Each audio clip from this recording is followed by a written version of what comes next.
from another class.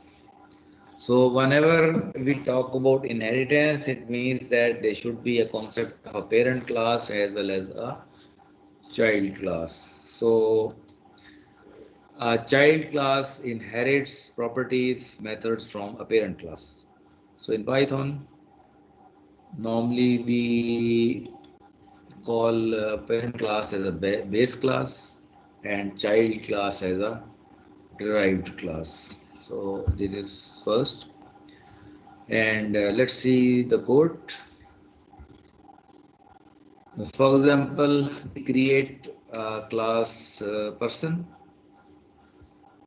and then we create initialization method which is called init in Python, and there is another method in person class, and it is print name method. So I explained you in the previous lecture that the init method or any method of a class has the first argument as a self. Self means the object. Once an object will be created, the first argument will be the object by itself in the method, and then additional arguments can be defined by the user as they like. For example, here it is a default argument self, and then there are two user defined arguments. One is f name and last name. And with the help of self, we can save the first name locally to the object self first name, and L name to the object's last name.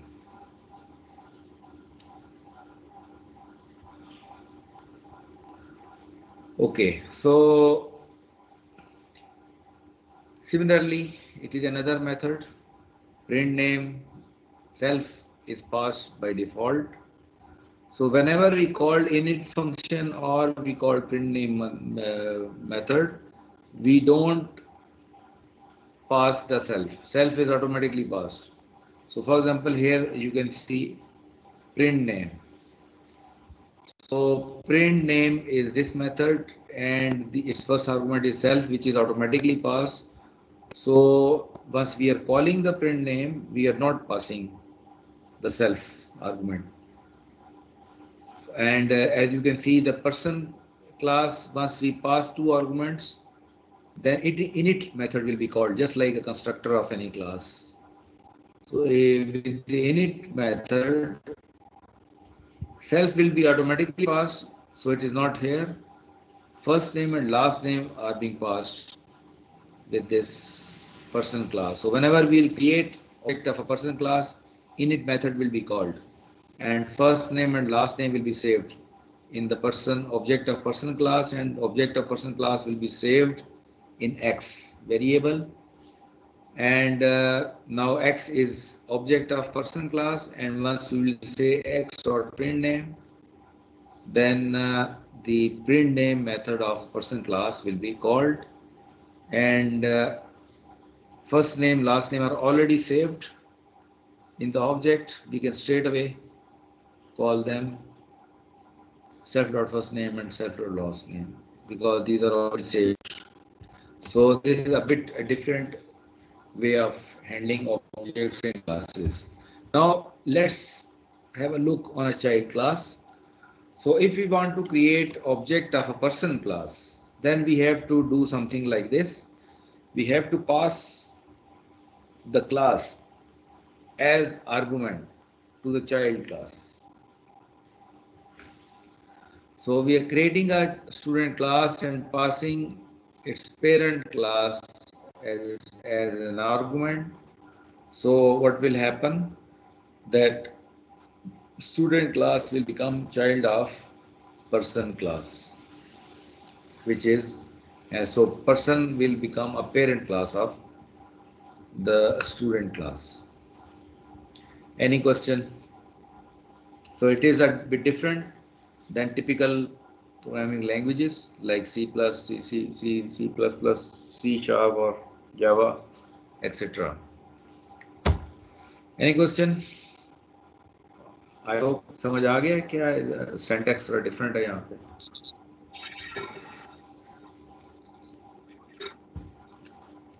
Okay, and now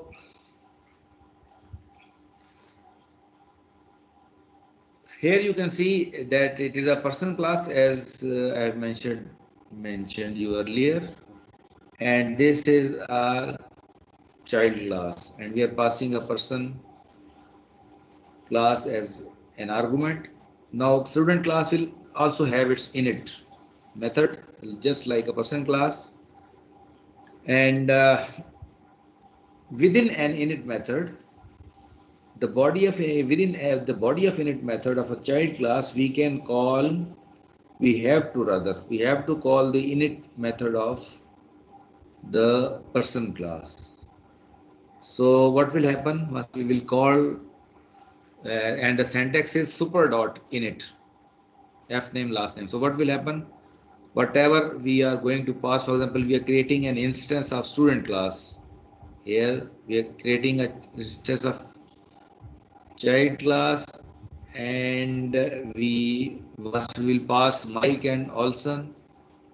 These Mike and Olson will be passed through the init method of the student class, f name and last name, and once init of super class will be called, the same f name last name will be passed to the parent class, and to a parent class these will be saved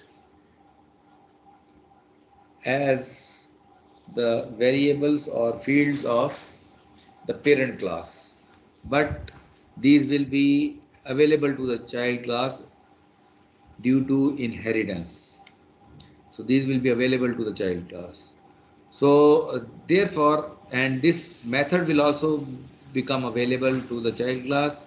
So now in X variable there is an object of a student class which is the child class, but once we will write X dot print name, then print name is basically the method of person class, but this through parent name can be called by the object of child class. So this is a bit different, especially the concept of init method is a bit different than other languages in Python. Okay, so this was general overview of some inheritance, child class, parent class. Second topic which we are going to see is the concept of Python module. You can consider what is module. You can consider module to be the same as code library, a file containing set of functions you want to include in your application. तो हो सकता है कि आपने कुछ function extra बनाए हुए हों और वो अपने सेपरेट फाइल में सेव किए हुए हों. Then you can include that particular file as a module, और वो फंक्शंस आपको किसी एक दूसरी फाइल में विजिबल हो जाएंगे. So this is what we call a module. For example, हम एक ये फंक्शन बनाते हैं define greetings print hello name. अब ये फंक्शन है and we may save this function in a file mymodule.py.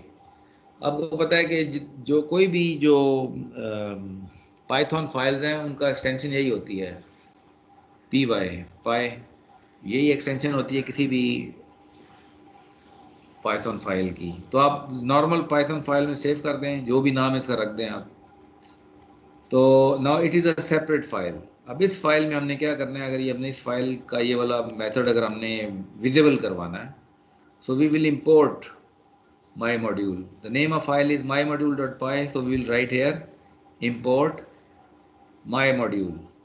Import my module करेंगे तो ये हमें function visible हो जाएगा, and then we can call my module dot greeting. This is greeting, my module dot greeting, and then we can pass anything. So we can make use of any function which is in a separate file like this. Any question on this slide?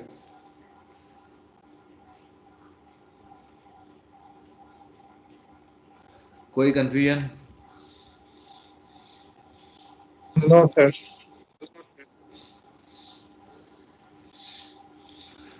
Okay.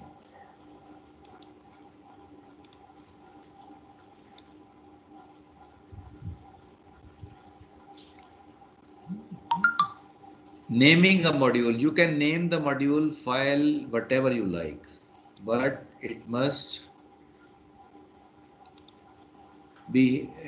have the extension .py.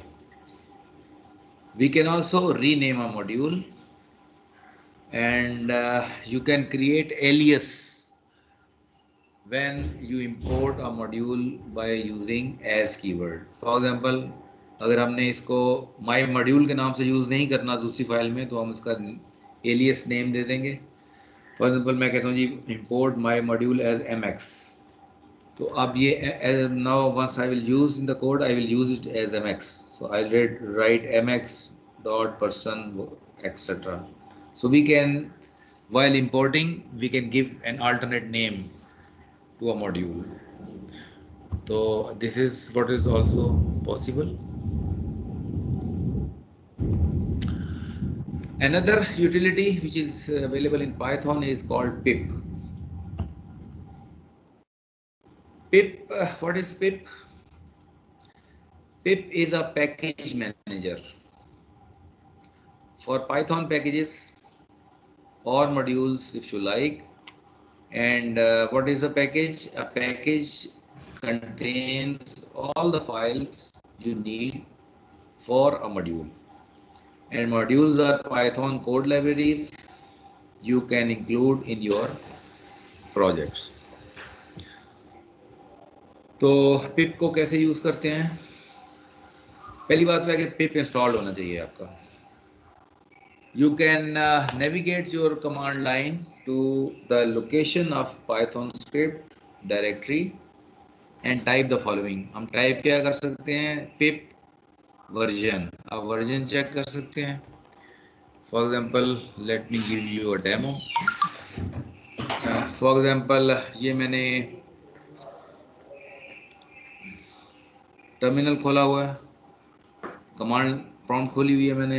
अगर मैं यहाँ पे लिखता हूँ pip version, so it is ये मुझे पता चल रहा है कि ये pip 21.1.2 इंस्टॉल्ड है इसमें. कमांड प्रॉम्प्ट में नॉर्मल कमांड प्रॉम्प्ट यहाँ से भी खोल सकता हूँ. अगर यहाँ पे मैं लिखूँ तो अगर पाथ में होगा पिप तो इट शुड वर्क. तो यहाँ भी पिप बता रहा है. क्यों बता रहा है? बिकॉज पिप कमांड जहाँ भी पड़ी हुई है it is in the defined path, so it is visible to me from anywhere in the operating system. तो पिप का ये वर्जन है. इसी तरह हम पाइथन का वर्जन भी देख सकते हैं. ये मैंने पहले ही बताया था. Let's have experiment of Python version.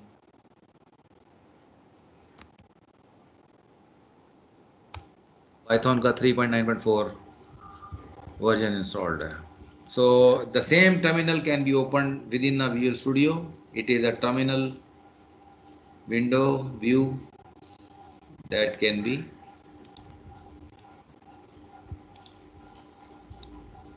seen here.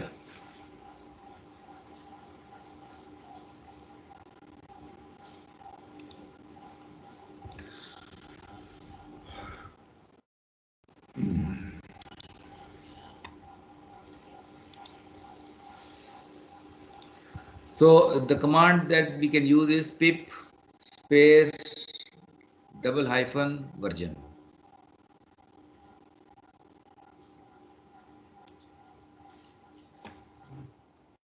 Similarly, with the pip, the advantage of pip is on the command line we can install any available packages. So downloading a package is very easy. Open command line interface and tell pip to download a package you want.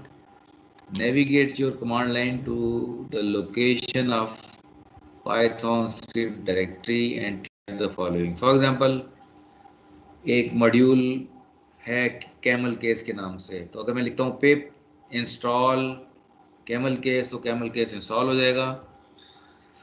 और ये काफ़ी ज़्यादा use होता है पिप का जो module है, बस we work in Django. Django में जब काम करते हैं तो पिप में आपको बहुत सी चीज़ें इंस्टॉल करनी पड़ती हैं। Then this pip command remains quite handy.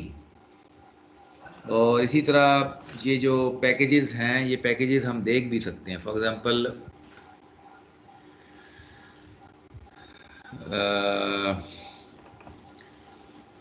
Package अगर रिमूव करना है तो सिंपली हम लिख देते हैं पिप अनइंस्टॉल, और जो भी पैकेज का नाम है वो हम लिख सकते हैं, तो ये पैकेज अनइंस्टॉल हो जाता है।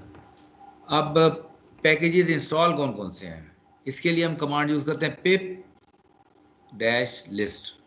ये मैं करके दिखाता हूँ आपको, जिससे पता चलेगा कि मेरे पास भी इस वक्त कौन कौन से पैकेजेस इंस्टॉल्ड है। पिप list,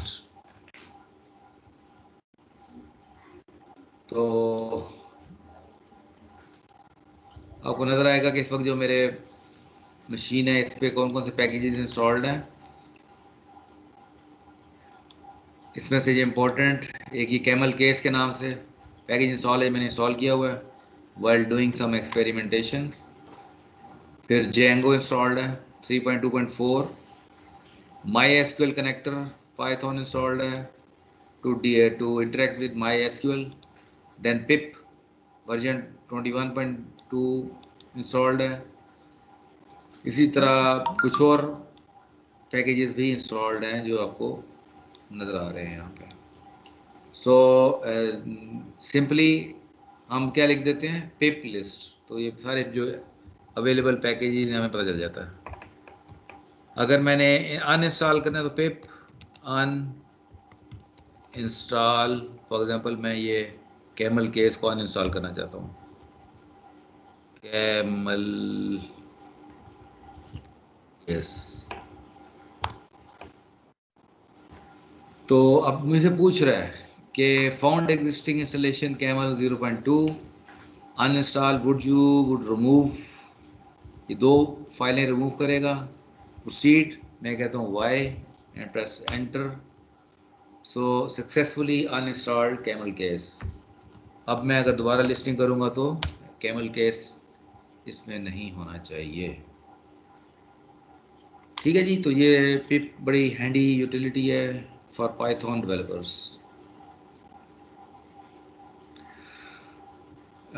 Then there is the way of how we take input in Python. So this is a user input. If you want to take input from the user on a command line, then you can make use of input method.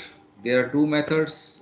Python 3.6 uses input method, and Python older version of Python, for example 2.7, uses raw input method. So we are making use of Python 3.9. So input method will work. For example, how we make use of input method. For example, if I write input and I put some string in the parenthesis and I assign it to some variable. So once you will execute, you will find something like this. The string in the parenthesis will be visible to the user, and then there will be a prompt after the string to get the input. Whenever you will enter some input and press enter, you will add something, type something and press enter. The input provided by the user will be saved in username variable. You can have any variable name, then you can make use of that variable. So if I write username is, then whatever I will type, I'll get that will be printed there. तो इसमें कोई आपको इस syntax में कोई confusion? This is a way of taking input from the user on a command prompt.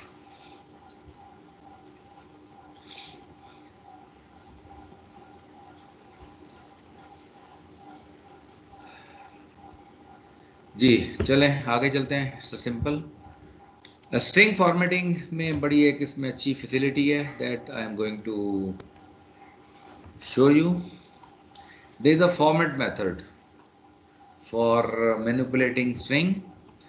The format method allows you to format selected parts of a string.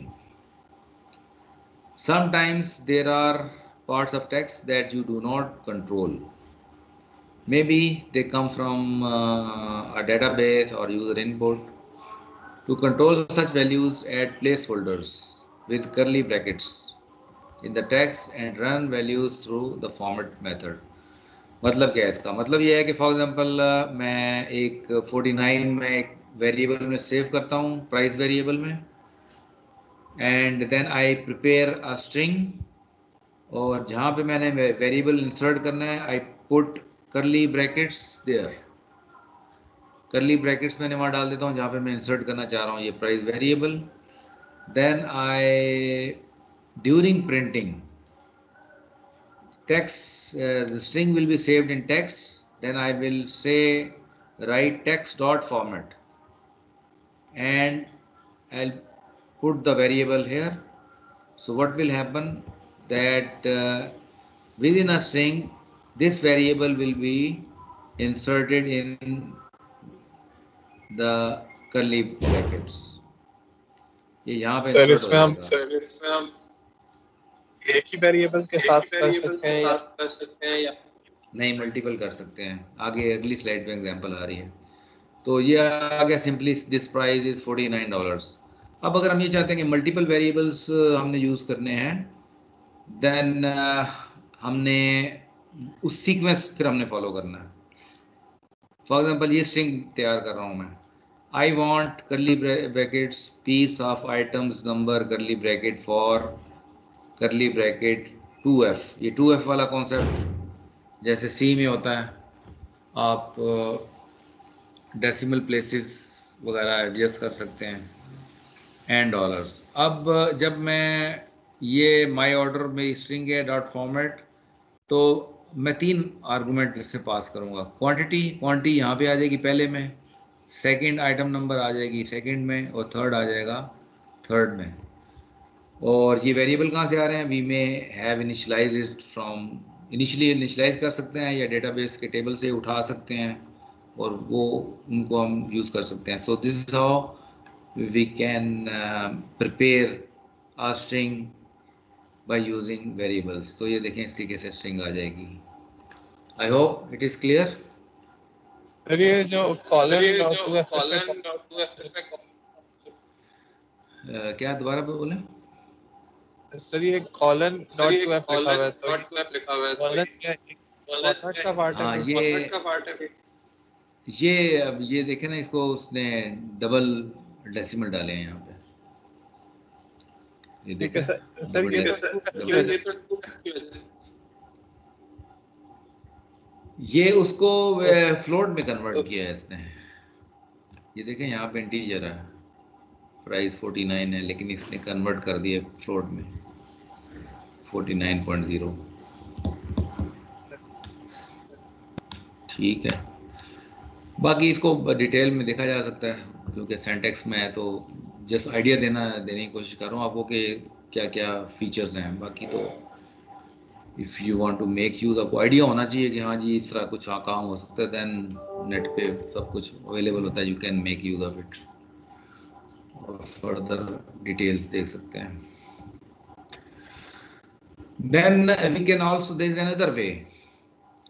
There is another way of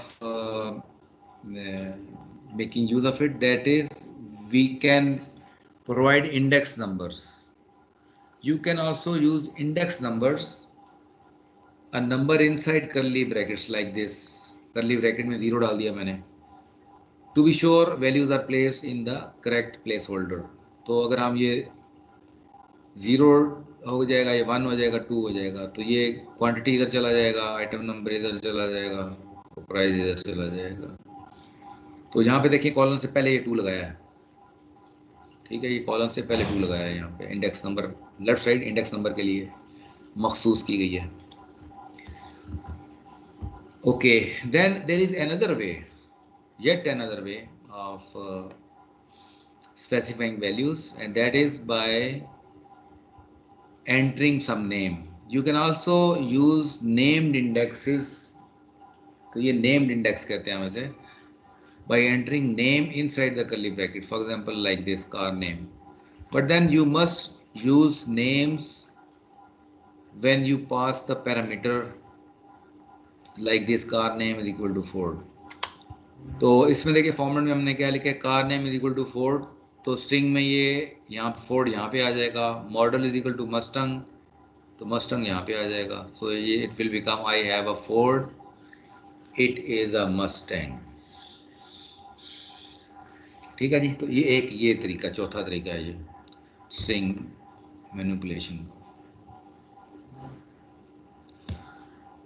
okay, now file handling. Again, file handling is almost like, see, थोड़ा सा idea मैं देता हूँ आपको file handling का.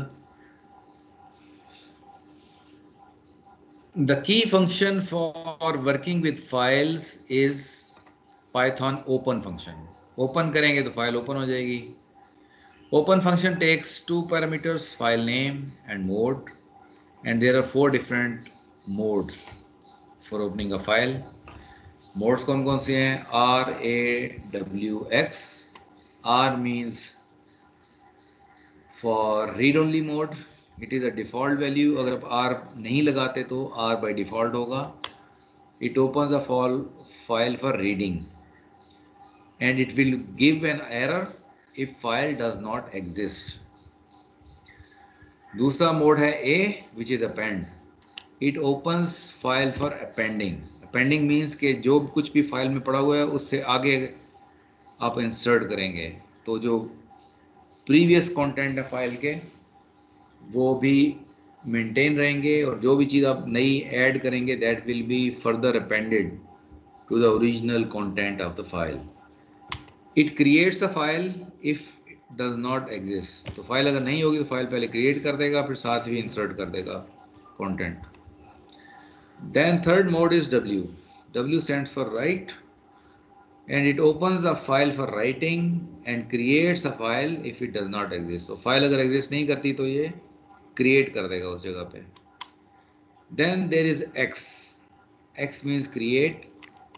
It creates a specified file and returns an error if file exists. File अगर होगी तो ये error देगा. In addition, you can specify if file should be handled as a binary or text mode. तो text file के तौर पे अगर उसको आपने हैंडल करना है तो T यूज़ करेंगे. It is a default value and it will be opened in a text mode. और अगर फाइल को अपने बाइनरी मोड में खोलना है, फॉर एग्जांपल इमेजेस वगैरह को सेव करने के लिए, then you will use a B for it. तो जनरली सारी लैंग्वेजेस में इसी तरह ही होता है. Let's see few syntax related issues.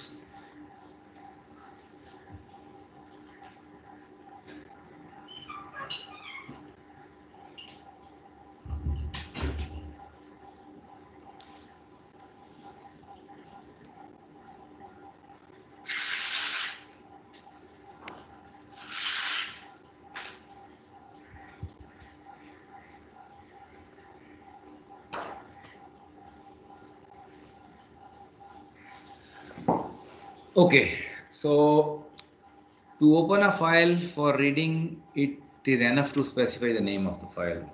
F open and straight away file name. तो आपकी जो करंट डायरेक्टरी है उसमें फाइल अगर ये पड़ी होगी तो ये खोल देगा. ठीक है. ओपन के साथ बाय डिफ़ॉल्ट क्या है, रीड है. तो इसका मतलब इसके साथ कोई टैग नहीं लगा हुआ तो ये रीड है. और रीड के लिए क्या है, अगर फाइल एग्जिस्ट नहीं करेगी तो then it will give you an error. और फाइल अगर एग्जिस्ट कर रही होगी तो ये फाइल खुल जाएगी. और फाइल खुल के the file will come in F variable.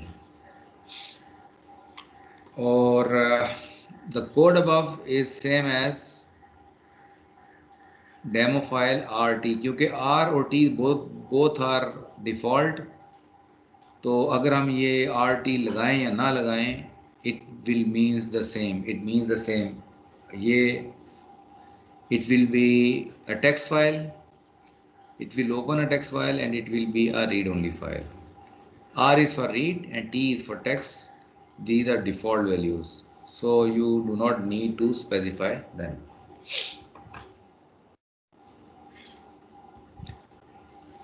So open a file on a server. Assume we have following file located in same folder as Python. To open the file, use built-in open function. Open function returns a file object which has a read method for reading the content of the file. तो for example ये एक text file है, demo file dot text, इसमें कुछ लिखा हुआ है, hello welcome demo file text, this file is for testing purpose, good luck. अब जैसे ही मैं demo file dot text R करूँगा, ये ओपन करके ये पूरी पूरी फाइल ले आएगा एफ वेरिएबल में. अब now F will become a representation of a file. अब क्योंकि ये फाइल की रिप्रेजेंटेशन है, then there will be a read method which will be applicable to the f variable, और f है फॉर रीडिंग. तो अब प्रिंट f डॉट रीड करेंगे तो ये रीड करके it will print the file content on the console. Any question on this syntax? No, sir. No. Okay, then we can read a complete line at one time. You can return one line by using read line method. ये file open करेंगे and if we write f dot read line, so it will write the first line. First line को read करेगा read line से. By calling read line 2 times, you can read two first lines. First 2 lines हम read कर लेंगे. तो अगर multiple lines करनी है तो बार बार कॉल करते रहें तो मल्टीपल लाइंस भी रीड कर सकते हैं. Closing a file is simple syntax, F dot close कर देंगे, क्योंकि एफ ओपन किया है, यहाँ पे फाइल ओपन की है तो फाइल को क्लोज भी करना चाहिए. सो it's a good practice. whenever your manipulation of file is done, you must immediately should not forget to close the file, क्योंकि अगर फाइल क्लोज नहीं करेंगे तो फिर बाकी अगर किसी और यूजर ने खोलनी है तो it will be read only, उसको एक्सेसिबल नहीं होगी. इसलिए एज अ स्टैंडर्ड प्रैक्टिस जैसी फाइल पे काम खत्म करें उसे क्लोज करें. So it's a good practice to always close a file when you have done with it.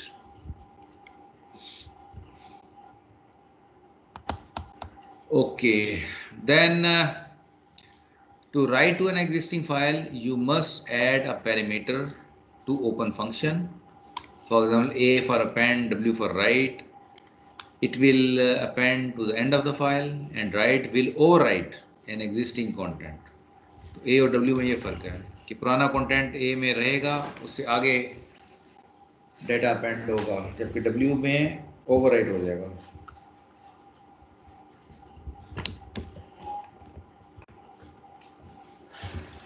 So append जो भी आखिर में मतलब इस पे राइट करना शुरू करता है, तो कोई ऐसा तरीका है कि हम अगर स्टार्ट में राइट कराना चाहते हैं, मतलब पहले एग्जिस्टिंग डेटा है लेकिन हम कहते हैं स्टार्ट से एंड डेटा एंटर होना चाहिए, तो उसका कोई तरीका होता है?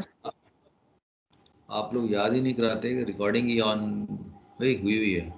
मैंने की है, किसी और ने की है? मैंने ही की, मैंने तो नहीं वैसे की. तो किसी और ने किसी और ने की, क्योंकि कल मैं रिकॉर्डिंग ऑन करना भूल गया था. तो चलें ठीक है. अच्छा, क्या क्वेश्चन कर रहे थे आप? सर मैं कह रहा था कि एंड जो है वो मतलब कि जो फाइल पहले एग्जिस्ट कर रही है उसके एंड से स्टार्ट करता है, लेकिन अगर हम बिल्कुल. स्टार्ट से मतलब शुरू करें, या किसी भी अगर मतलब मल्टीपल लाइंस हैं कि हमने एक हम चाहते हैं कि अगर उसमें एक ऑर्डर में, जैसे अल्फ़ाबेटिकल ऑर्डर में हम सर एक नेम्स बना रहे हैं, लिस्ट सेव कर रहे हैं नेम्स की, हम कहते हैं अल्फ़ाबेटिकल ऑर्डर में वो आए, तो उसके हिसाब से फिर हम अपेंड किस तरह करेंगे? अल्फ़ाबेटिकल ऑर्डर में तो वो तो टेबल टाइप चीज़ होती है ना, टेबल्स वगैरह हों या एरेज वगैरह बनी हुई हो, वो उनको फिर आप सॉर्टिंग वगैरह कर सकते हैं। फाइल्स तो रनिंग टेक्स्ट होता है, इसमें सॉर्टिंग वगैरह का कॉन्सेप्ट तो नहीं है। ठीक है सर। वो फिर एरेज वगैरह बनाई जाती है ना, उनमें फिर हो जाता है, लिस्टें बना लेते हैं आप, 2 डायमेंशनल एरेज हैं उनमें सॉर्टिंग कर लेते हैं, कॉलम वगैरह, वहाँ हो सकता है ये काम सॉर्टिंग का। ठीक है जी। बाकी कम्प्लेक्स लॉजिक के ज़रिए आपने कहीं बीच में कोई टेक्स्ट इंसर्ट करना है तो कम्प्लेक्स लॉजिक के ज़रिए कर सकते हैं। पहले एक दफ़ा पूरा कंटेंट उठा के वेरिएबल में ले आएँ, फिर उसमें कोई स्पेसिफिक लोकेशन सर्च करें, फिर वहाँ पे जाके आप कट करके निकाल लें, पहले कंटेंट को किसी वेरिएबल में डालें, उसके बाद अपना इंसर्ट करें, फिर वापस जो निकाला हुआ उसको दोबारा डाल के पेंड करा दें। मतलब you can do it in a complex way, अगर बीच में कुछ कंटेंट इंसर्ट करना है आपने तो। Okay sir.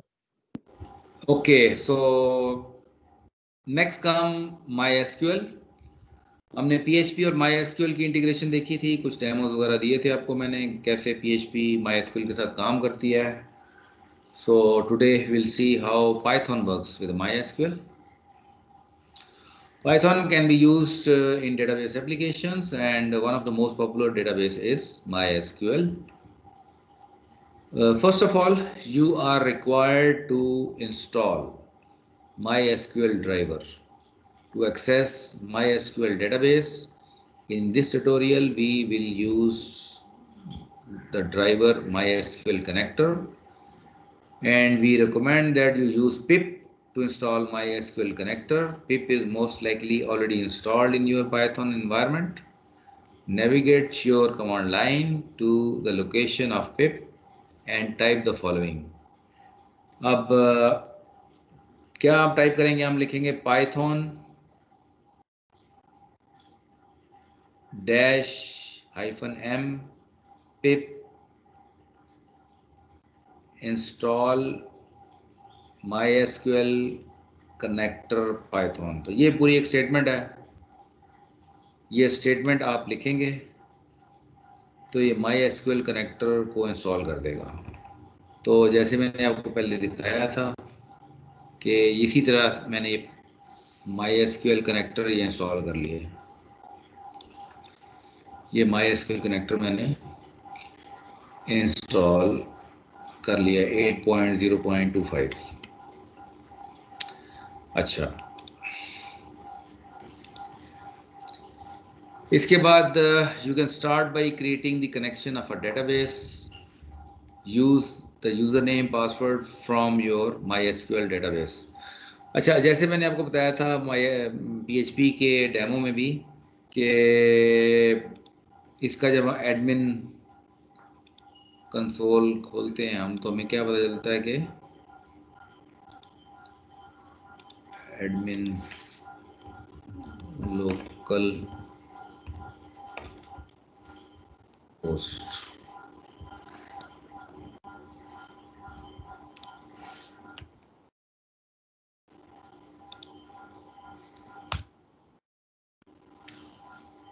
PHP माई एडमिन पे जब हम जाते हैं तो आपने एक्सेस करना है तो आपने यूज़र नेम पासवर्ड देना है, और यूज़र नेम पासवर्ड कौन से अवेलेबल हैं आपके पास वो आप यूज़र अकाउंट से देख सकते हैं।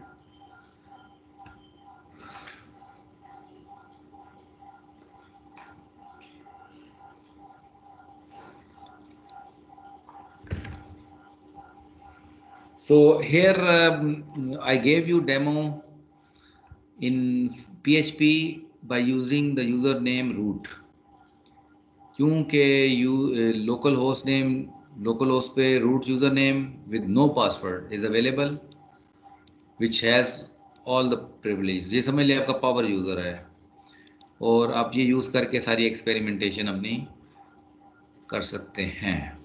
तो the same user name password I am going to make use here. For example, सबसे पहले क्या काम करना होगा हमें, इंपोर्ट MySQL कनेक्टर, ये लिखेंगे तो ये आपको बताया था इंपोर्ट स्टेटमेंट, पीछे मॉड्यूल आपको बताया था कि जब हम करेंगे MySQL कनेक्टर तो MySQL का कनेक्टर का मॉड्यूल विजिबल हो जाएगा इस फाइल के अंदर, and then you can use various methods, for example connect is one of the method, और कनेक्ट मेथड के 3 पैरामीटर्स हैं, होस्ट, यूज़र, पासवर्ड। होस्ट की जगह MySQL यूज़ करें तो लोकल होस्ट होगा, यूज़र की जगह पावर यूज़र हमारा रूट है तो हम रूट लिखेंगे, रूट को फिलहाल हमने कोई पासवर्ड नहीं दिया हुआ तो will keep our password blank. तो इफ़ वी राइट, तो ये क्या होगा कि ये कनेक्ट करके और आपको कनेक्शन अवेलेबल हो जाएगा, and then you can see, print करके देख सकते हैं कि ये क्या करेगा। तो let me show you demo test MySQL।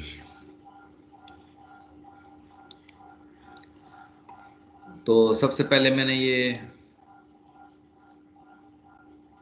MySQL connector को इंपोर्ट किया, मॉड्यूल को, और then I am making use of connect method. Connect method के आप देखेंगे तो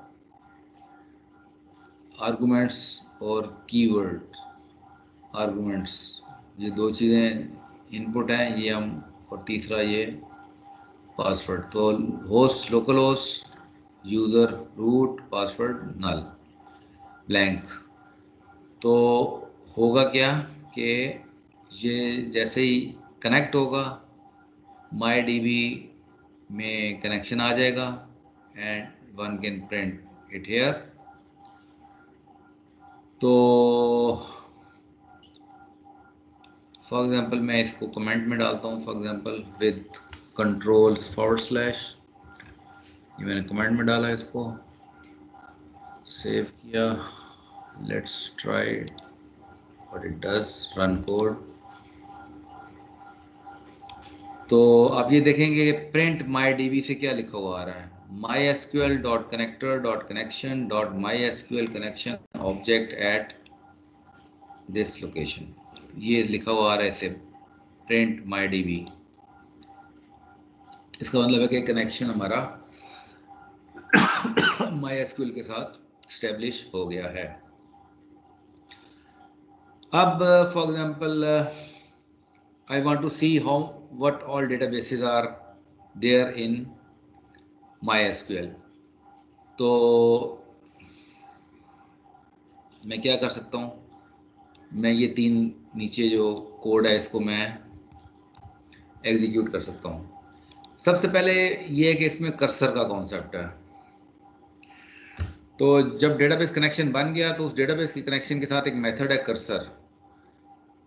तो जैसे ही मैं डॉट कर्सर करूँगा तो I'll रिसीव अ कर्सर, एक मुझे कर्सर ऑब्जेक्ट मिल जाएगा डेटाबेस का। अब जो भी मैंने अगले एक्शंस करने हैं वो कर्सर ऑब्जेक्ट को यूज़ करके करने हैं। तो अब ये कर्सर को मैं पहले एग्जीक्यूट करने लगा हूँ, MyCursor.execute show databases। तो क्या होगा कि जितनी भी शो डेटाबेस एक SQL कमांड है जो सारी की सारी डेटाबेसेस को लिस्ट कर देती है या दिखा देती है। ये आपको मैंने MySQL में भी ये शो डेटाबेसेस कमांड एग्जीक्यूट करके दिखाई थी, और the same command is here as well. For example यहाँ मैं लिखता हूँ शो डेटा बेसिस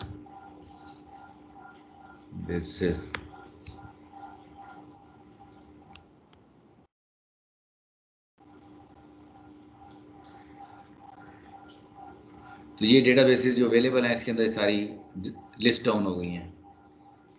अब ये काम मैं पाइथन से करता हूँ। तो पाइथन से क्या करूँगा मैं, जैसे ही मैं शो डेटाबेसेस करूँगा, complete collection of all the databases will be saved in MyCursor। अब MyCursor is a sort of collection जिसमें सारी डेटाबेसेस पड़ी हुई हैं। Now I have to print each database one by one, so I will make use of a for loop. तो typical for loop जो Python का है, for x in my cursor print x. So what it will print each element in one by one in each iteration till the time all the elements are not finished. So let me execute it.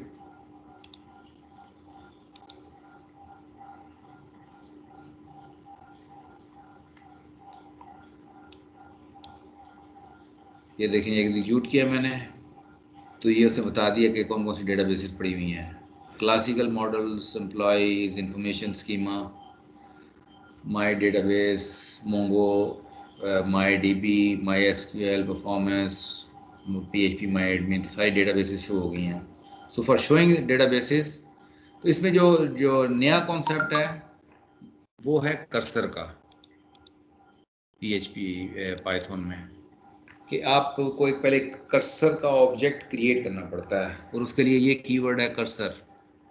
आप connection के साथ dot cursor करते हैं तो you get the cursor object. Cursor से फिर आगे जो अपने कोई कमांड एग्जीक्यूट करनी है तो फिर उसका एग्जीक्यूट मेथड है, and then you can write the SQL statement. तो एसक्यूएल स्टेटमेंट एग्जीक्यूट हो जाएगी. If you are expecting that something will be returned, something which will be returned, it is not one element, it is a collection of elements, then you can iterate it through a for loop. Any question in this explanation?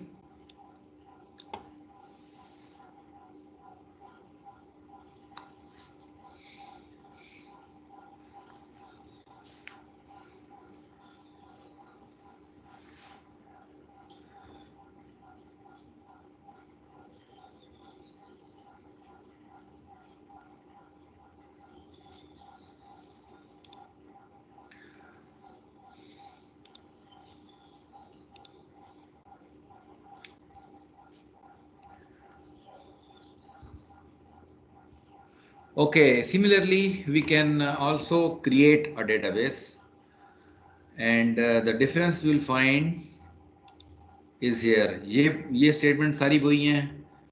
इस statement पे आपने cursor का object ले लिया, cursor का object लेके आपने execute किया, लेकिन एग्जीक्यूट आप ये जो कर रहे हैं it is a different SQL statement, and the statement is create database my database.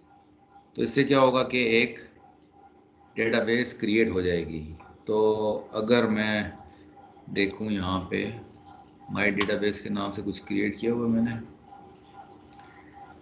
नहीं है, तो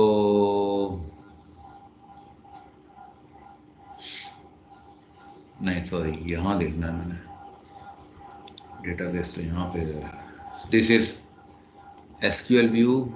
सो ये आप देखें माय डेटाबेस, ये मैंने ऑलरेडी क्रिएट की हुई है, तो माय डेटाबेस क्रिएटेड है. यहाँ पे वो किया वही है कि simple create database, my database किया तो a database has been created. और अगर यहाँ पे मैंने नहीं डेटाबेस क्रिएट की हुई तो then I can also show you the demo. Okay, let me give you a demo. Create db.py. I'm creating a Python file,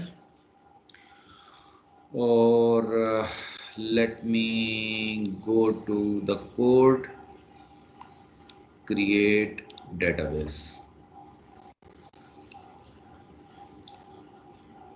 और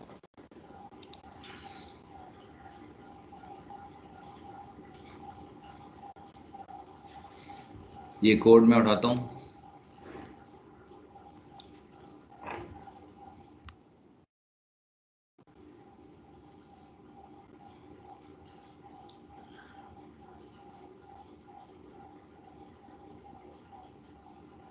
Control C and I put it here.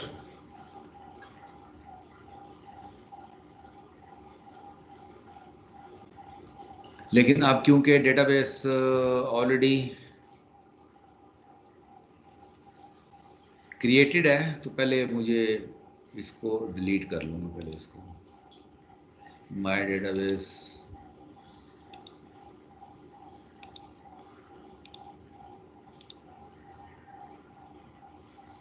इसको मैं यहाँ से कर देता हूँ जाके।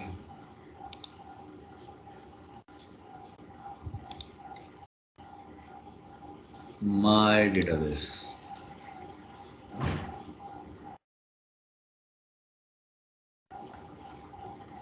बल्कि show databases, let me execute it again.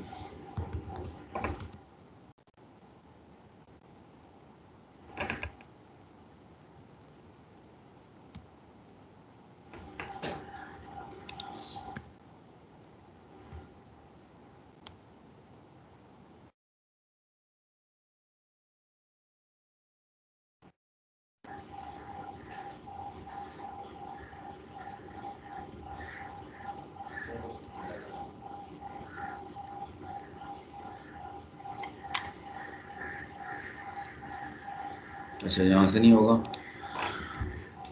इसमें I have to write drop my database.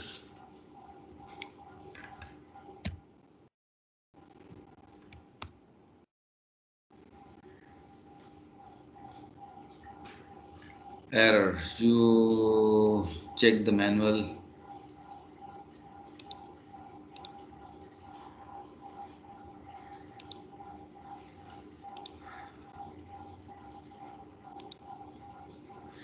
Let me check the syntax.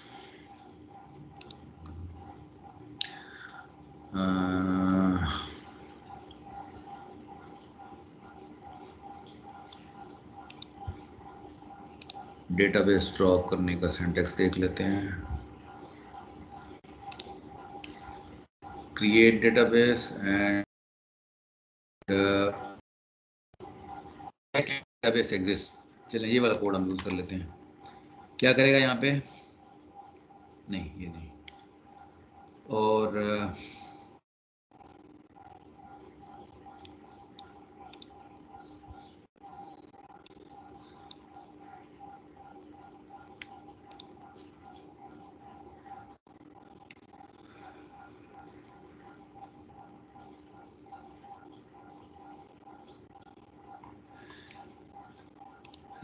let me check the syntax.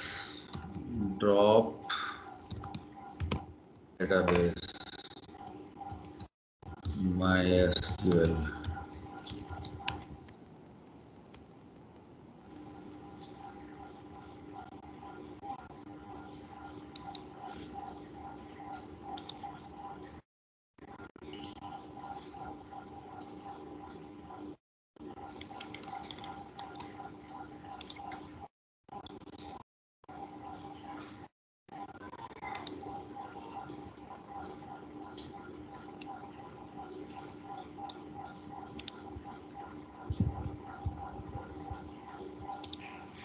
चलें, मैंने कौन सा बटन खोल दिया?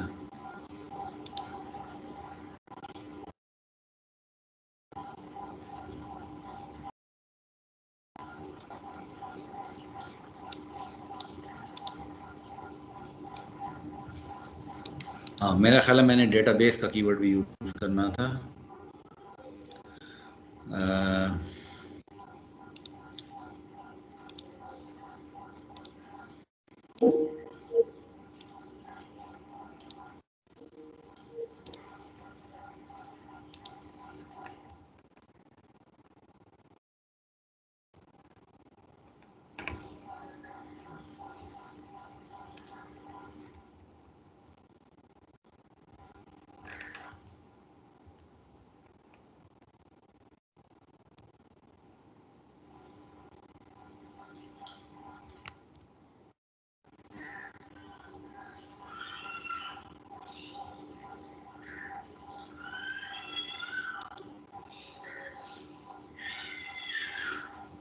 हाँ जी, स्क्रीन विजिबल है? यस सर, विजिबल है। अच्छा, मैं ये गलती कर रहा था। मुझे लिखना चाहिए था drop database then name of the database. ठीक है, मैं डायरेक्ट डेटाबेस का नाम लिख रहा था, database then name of the database. तो मैंने किया है तो डेटाबेस मेरी डिलीट हो गई है। Now in Python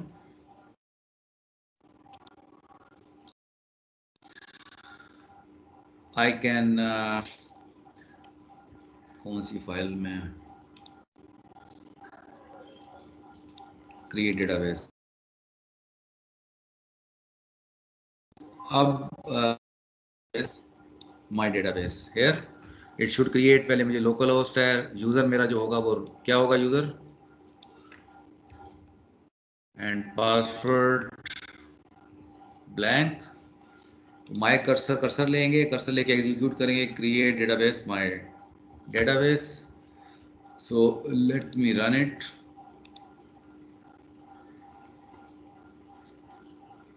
and if I see in the database tables I'll get the database। ये database आ गई, अभी टेबल कोई नहीं है इस database के अंदर, लेकिन database create हो गई है।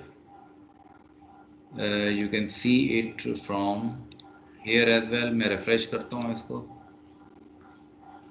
So my database is now created।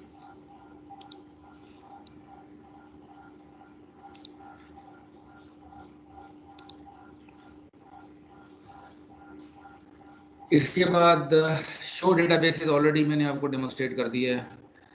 We can get the list of all the databases, ये मैंने डेमोस्ट्रेट कर दिया आपको। ये वाली execute show databases my cursor. Okay, now how can we create a table. Again यहाँ तक हमने वही काम करना है कि हमने कर्सर का ऑब्जेक्ट लेना है। कर्सर का ऑब्जेक्ट लेके then we have to execute some SQL statement. now this SQL statement is going to create a table within a database। database कौन सी हमारे हमारे एक चौथा आर्गुमेंट आ गया यहाँ पे।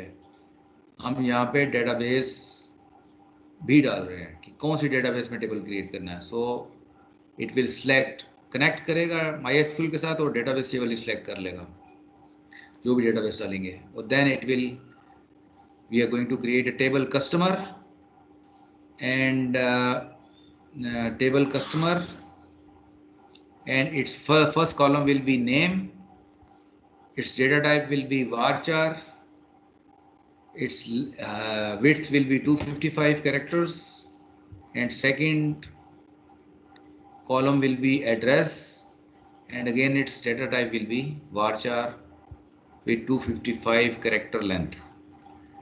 So let me show you this one।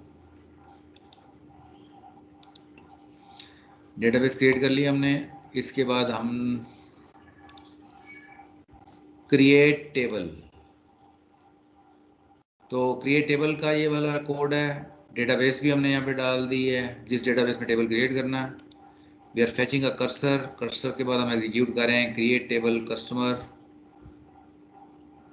अच्छा, इसमें एक कॉलम और भी मैं डाल रहा हूँ, दैट इज़ आईडी कॉलम, जिसकी टाइप इंटीजर होगी।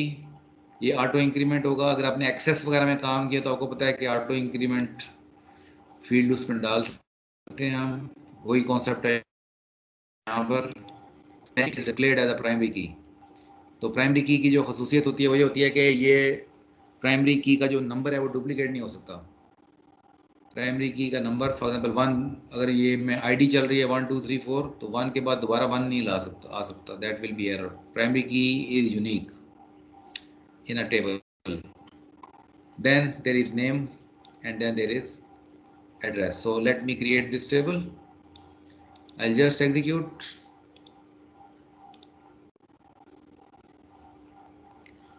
तो कोड 0 का मतलब है कोई एरर नहीं है। Let me show you the table। Refresh किया जाए इसको। So customer table has been created।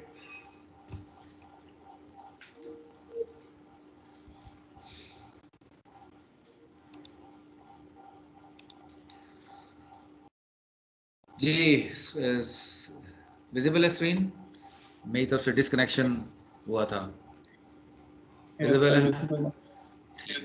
जी ठीक है। डिस्कनेक्शन होता है इसलिए मैं बार बार पूछ रहा हूँ क्योंकि मुझे वो आ जाता है, अलार्म आ जाता है। ओके, तो ये अब टेबल क्रिएट हो गया, ये कस्टमर टेबल क्रिएट हो गया, इसकी पहली आईडी है, ये की बनी हुई है, it is showing that it is a primary key, ये चाबी सी बनी हुई है इसके अंदर। Then it is name with varchar 255 and address with varchar 255। अगर मैं यहाँ पे क्लिक करूँगा तो मुझे टेबल स्ट्रक्चर कॉलम वाइज नजर आ रहा है, लेकिन इसमें डाटा कोई नहीं है अभी तक। तो टेबल क्रिएट कर दिया हमने, आगे चलते हैं।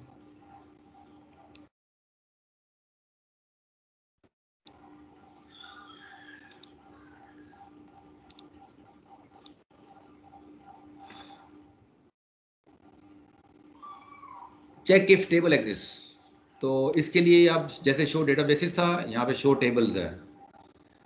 तो आप डेटाबेस सेलेक्ट करके जब शो टेबल्स करते हैं तो जितने भी टेबल्स होंगे डेटाबेस के वो लिस्ट डाउन हो जाते हैं, जैसे यहाँ पे कस्टमर लिखा हुआ है।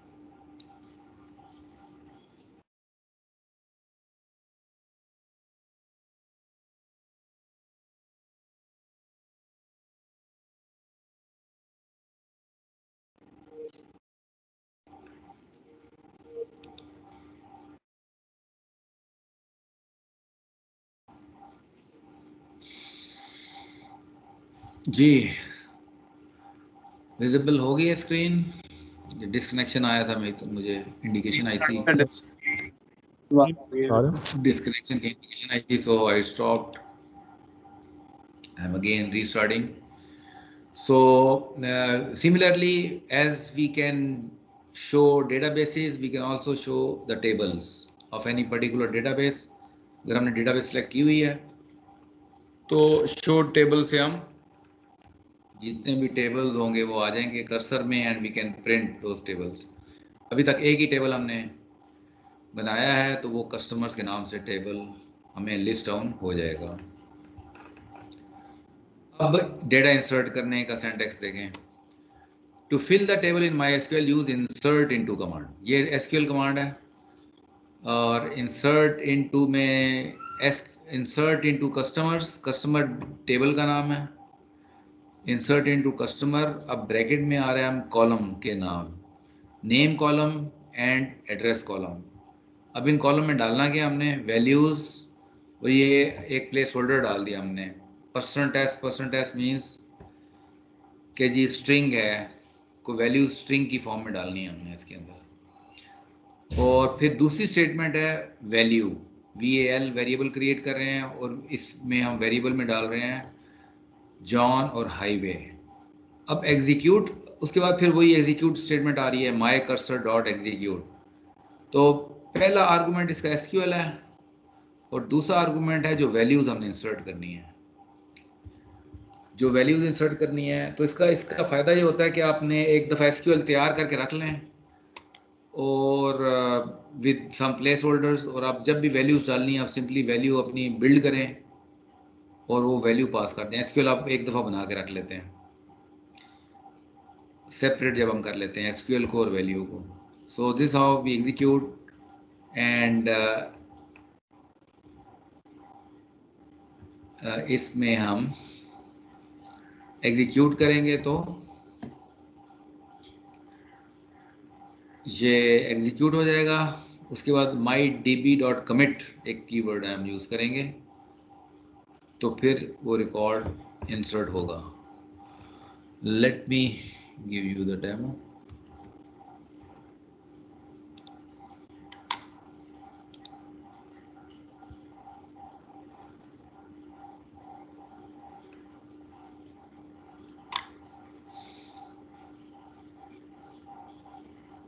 अच्छा फाइल नहीं है, मैं बना लेते हैं।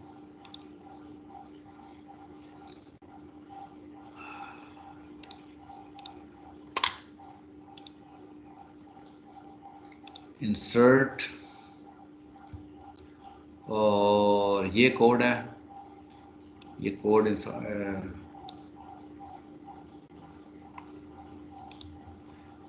मल्टीपल रोज इंसर्ट करनी है तो मल्टीपल रोज, इस ये वैल्यूज देखें बहुत सारी डाल दी हैं। तो ये स्टेटमेंट हमने एक बार डाली है, SQL की स्टेटमेंट हमारी छोटी है लेकिन वैल्यू पूरी एरे है, ये पूरी एरे है। जब हम एसक्यूएल और वैल्यू डालेंगे तो पूरी के पूरे सारे मल्टीपल आइटम्स इंसर्ट हो जाएंगी। तो इसका डेमो बिल्ड करते हैं। So here let me select it,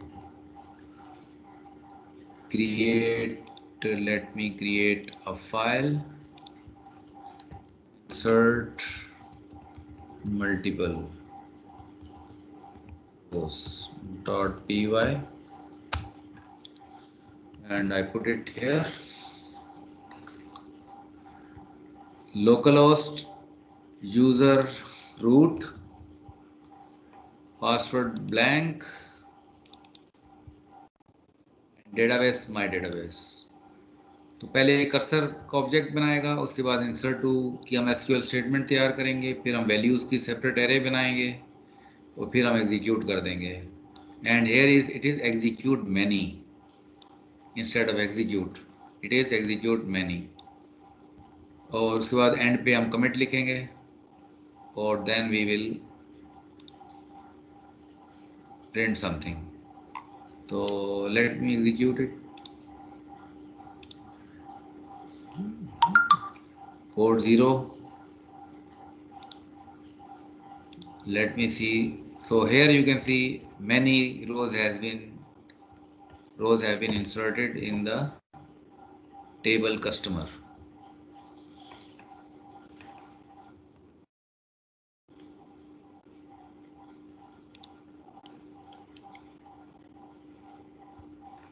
अच्छा जी, उसके बाद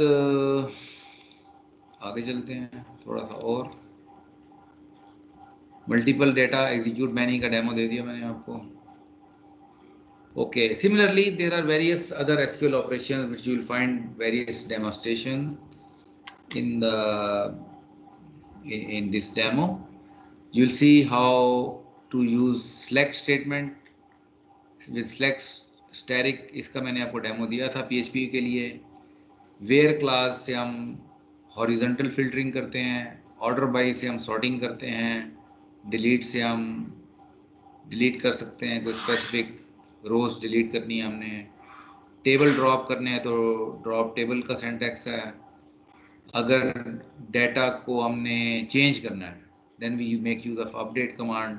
और अगर मल्टीपल टेबल्स को आपस में ज्वाइन करके कोई डेटा इंसर्ट करना है या फेच करना है तो then we make use a join command. So these all are SQL commands. SQL आपको सेपरेट ट्यूटोरियल भी इसका एसक्यूएल का मिल जाएगा। और जो स्टूडेंट कंप्यूटर इंजीनियरिंग में बैचलर करते हैं they also study the subject of database, full flash subject, जिसमें सारी चीज़ें बहुत डिटेल में करवाई जाती हैं। तो आपको जनरल मैंने एक पॉइंटर दे दिया है, but SQL is an easy language, self learning की जा सकती है एसक्यूएल की, कोई मसला नहीं है। So this lecture in this lecture we have finished the pure Python syntax and also file handling and connection with MySQL, introduction of pip, which is a very useful utility, and the concept of module. This all is covered in today's lecture।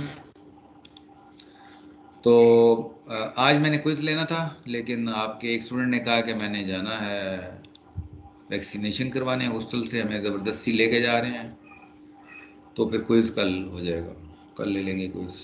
ठीक है जी। और any other question query? Sir थोड़ा सा मैं late आ गया, लेकिन sir question किया था जिससे पाइथन की एसक्यूएल इंटीग्रेशन है, तो जो बाकी लैंग्वेजेस हैं क्या उनकी भी इसी तरह होगी? PHP का तो मैंने आपको डेमो दिया था, PHP में कैसे MySQL हैंडल होती है। इसमें जनरली होता ही है, जैसे PHP में 2-3 मेथड हैं। PHP में 2-3 मेथड है। मैंने आपको सिर्फ एक जो PDO वाली टेक्निक है वो मैंने आपको बताई थी, क्योंकि PDO जो है वो that is applicable for all the languages. लेकिन पाइथन के लिए अपना पाइथन का कनेक्टर भी है, तो इसलिए इससे ज़्यादा आसान है एसक्यूएल एग्जीक्यूट करना, क्योंकि हम प्योर एसक्यूएल इसके अंदर लिख सकते हैं। जैसे भी ये मैंने आपको दिया, मैं डेमो दिखाया, तो ये प्योर एसक्यूएल लिख रहे हैं, तो ये बहुत ही काम आसान है। अदरवाइज इतनी भी प्योर एसक्यूएल नहीं, आपको कुछ ना कुछ चेंजेस भी करनी पड़ जाती हैं। फॉर एग्जांपल ये इंसर्ट मैनी है, तो ये जैसे इस की स्टेटमेंट है, ये बिल्कुल प्योर एसक्यूएल है। तो प्योर एसक्यूएल अगर आपने सीखी हुई है, वो एक स्टैंडर्ड एसक्यूएल है, वो आपने सीखी हुई है एक लैंग्वेज, तो आप straight way pure SQL use कर रहे हैं। तो बाकी थोड़ी बहुत वेरिएशन, आपने सिंपल ये प्लेस होल्डर प्लेस किए हैं और बस एक सिंटैक्स यहाँ पे डिफरेंस आ रहा है, एग्जीक्यूट मैनी है, तो इट इज़ ऑब्वियस कि लेकिन जनरली कॉन्सेप्ट वही है, सिंटैक्स का डिफरेंस होता है थोड़ा बहुत। तो अगर आपको एसक्यूएल आती है तो डेटाबेस हैंडलिंग आराम से कर सकते हैं। किसी एक पर्टिकुलर लैंग्वेज के साथ आपको अगर डेटाबेस हैंडल करनी आती है तो किसी और लैंग्वेज के साथ आराम से कर सकते हैं। ठीक है सर। ठीक और है। सर मैंने एक चीज़ कि सर माई एसक्यूएल के अलावा तो कोई और डेटाबेस स्ट्रक्चर्स का फॉर्मेट तो नहीं होगा ना? नहीं, डेटाबेसेस तो बहुत सारी हैं, डेटाबेस ओके। बहुत सी है ना भाई। जो इसके साथ है ना, पाइथन के साथ बाय डिफ़ॉल्ट जो है वो एसक्यूलाइट ज़्यादा यूज़ हो रही होती है, लेकिन पाइथन भी यूज़ होती है। अब देखें ये जो है इसमें एक मोंगो डीबी का ट्यूटोरियल पड़ा हुआ है, पाइथन और मोंगो डीबी को कैसे आपने यूज़ करना है, और एक पड़ा हुआ है पाइथन और माई एसक्यूएल को कैसे यूज़ करना है। तो मैं सिर्फ माई एसक्यूएल कवर कर रहा हूँ, मोंगो डीबी नहीं कवर कर रहा। ठीक है, ज़्यादा पॉपुलर है क्योंकि हम वेब का कोर्स कर रहे हैं, तो मैं जो वेब रिलेटेड चीज़ें हैं उसको ज़्यादा कोशिश कर रहा हूँ कवर करने की। तो डेटाबेसेस तो बहुत सारी हैं, लेकिन है कि वो किसी भी डेटाबेस को आप कनेक्ट कर सकते हैं। उसका कनेक्टर आप पहले इंस्टॉल करेंगे, और कनेक्टर इंस्टॉल करके और फिर आप उसको यूज़ करेंगे। फॉर एग्जांपल जब हम पीएचपी में जाते हैं, तो पीएचपी में जब हमने ये माई एसक्यूएल डेटाबेस हमने देखी थी, तो इसमें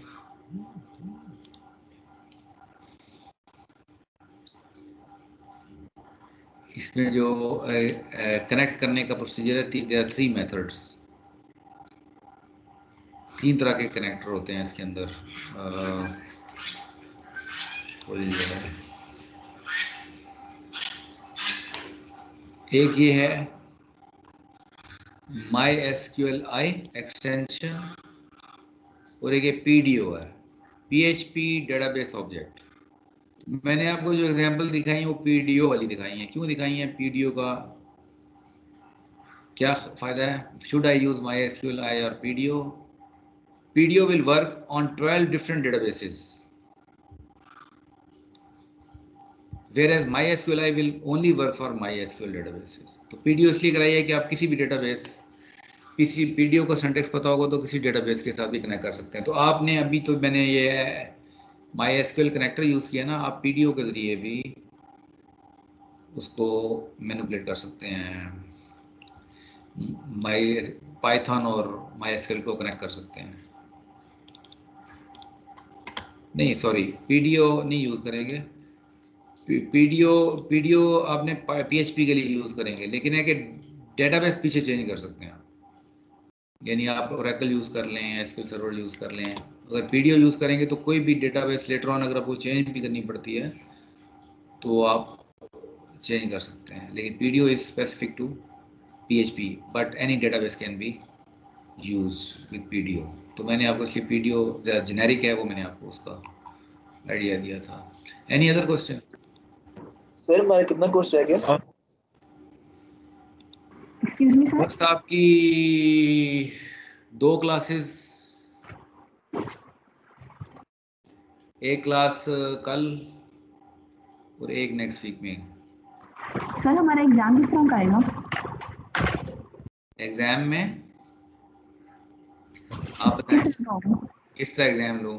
अगर आप मेरी जगह होते तो क्या करते हैं, मशवरा दें, एडवाइस नीडेड।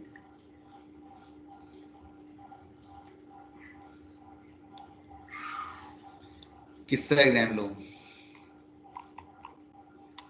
कोई इनपुट तो दें ना। टीचर वाली टोपी पहने ना, फिर समझ आती है अच्छा पेपर कैसे बनाएं। तो चलें, आपके ज़हन में कोई आइडिया तो बताएं किस तरह लूँ कि जो आपके लिए डूएबल हो।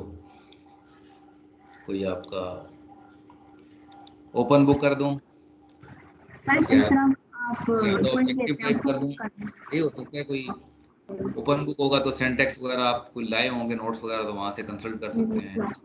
एक तरीका ये है। दूसरा ज्यादा वो कोई ऑब्जेक्टिव टाइप थोड़ा ज्यादा कंटेंट होगा तो वो थोड़ा सा करना आसान होगा आपके लिए। फिर ये हो सकता है कि शायद कोई सेंटेक्स की मिस्टेक्स वगैरह पे कुछ बनाया जा सकता हो क्वेश्चन, कि जी ये सेंटेक्स देख लें क्या गलती है इसमें। इसी किस्म के कोई क्वेश्चन बन सकते हैं। अगर कोई आपका आइडिया है तो बताएं। आप एग्जाम दे के भी स्टूडेंट्स का बड़ा तजर्बा हो जाता है।